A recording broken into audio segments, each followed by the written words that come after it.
هلا حملة الأمن والإنسانية اللي بلشت بالمرحلة الثالثة من 27 الشهر هي بلشت بناء پشتی درخستنا تفلیهویه لکامپی و چالک بونا شانین رازایی انداعشه اپراسیون مروفی و اولهی دست بگیره. شانین رازایی انداعشه بچکان ایریشی سازیان دکرن و گیشی نشان ده که داعش کارین چکان جی درواسی هندوره کامپی بکن.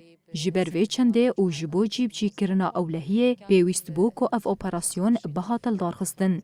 ده کامپا هوله ده جسادی نوت زاروک و جنن. زیده تری 25,000 زاروک لور هنه. ده بشه مهاجراتان ده زاروک راستی اشکنجه دین و لسر بیردوزیا رادیکالیزمه دین پرورده کرن. دوی بشیده مروف نکاره دبر زاروکان را در باس ببه. جبر کو ببردوامی گفان دخون. بيشلفك بالحجر، ممكن يرفع لك إصبعته، ممكن يعمل لك حركات إنه رح يذبحك.